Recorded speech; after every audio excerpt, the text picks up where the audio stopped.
Genesis 18. The Lord appeared to Abraham by the oak of Mamre, as he sat at the entrance of his tent in the heat of the day. He looked up and saw 3 men standing near him. When he saw them, he ran from the tent entrance to meet them and bowed down to the ground. He said, "My Lord, if I find favor with you, do not pass by your servant. Let a little water be brought and wash your feet and rest yourselves under the tree. Let me bring a little bread that you may refresh yourselves, and after that you may pass on, since you have come to your servant." So they said, "Do as you have said." And Abraham hastened into the tent to Sarah and said, "Make ready quickly 3 measures of choice flour, knead it and make cakes." Abraham ran to the herd and took a calf, tender and good, and gave it to the servant, who hastened to prepare it. Then he took curds and milk and the calf that he had prepared and set it before them.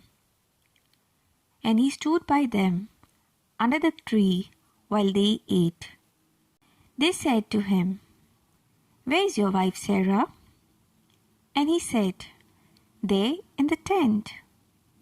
Then one said, "I will surely return to you in due season, and your wife Sarah shall have a son." And Sarah was listening at the tent entrance behind him. Now Abraham and Sarah were old, advanced in age. It had ceased to be with Sarah after the manner of woman. So Sarah laughed to herself, saying, "After I have grown old, and my husband is old, shall I have pleasure?" The Lord said to Abraham, "Why did Sarah laugh and say, 'Shall I indeed bear a child now that I am old?' Is anything too wonderful for the Lord? At the set time I will return to you in due season, and Sarah shall have a son." But Sarah denied, saying, "I did not laugh," for she was afraid. He said, "Oh yes, you did laugh." Then the men set out from there, and they looked toward Sodom, and Abraham went with them to set them on their way. The Lord said, "Shall I hide from Abraham what I am about to do? Seeing that Abraham shall become a great and mighty nation, and all the nations of the earth shall be blessed in him?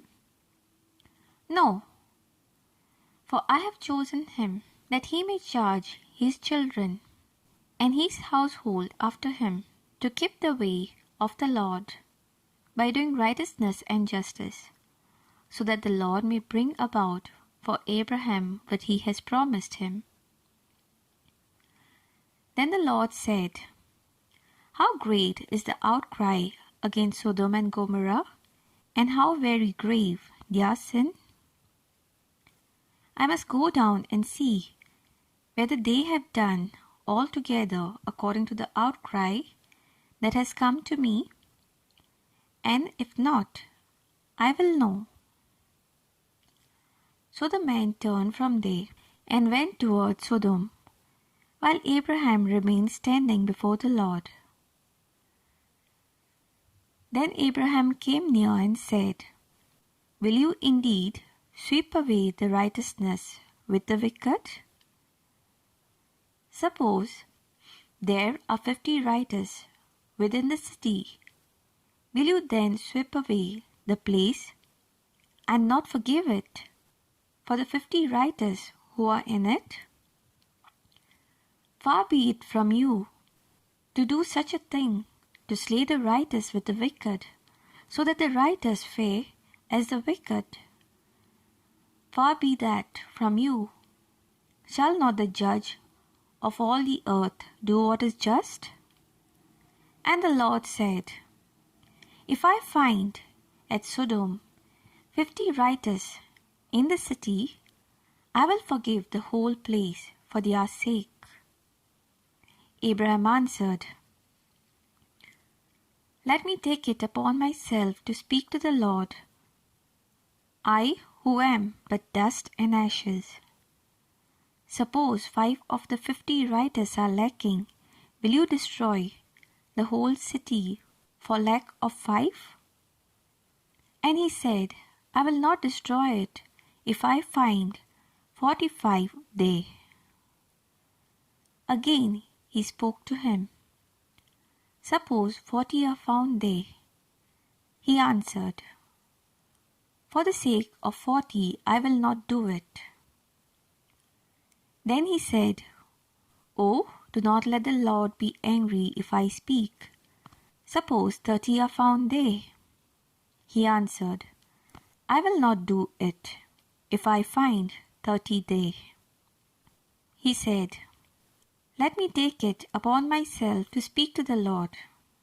Suppose 20 are found there. He answered, For the sake of 20 I will not destroy it. Then he said, Oh, do not let the Lord be angry if I speak just once more. Suppose 10 are found there.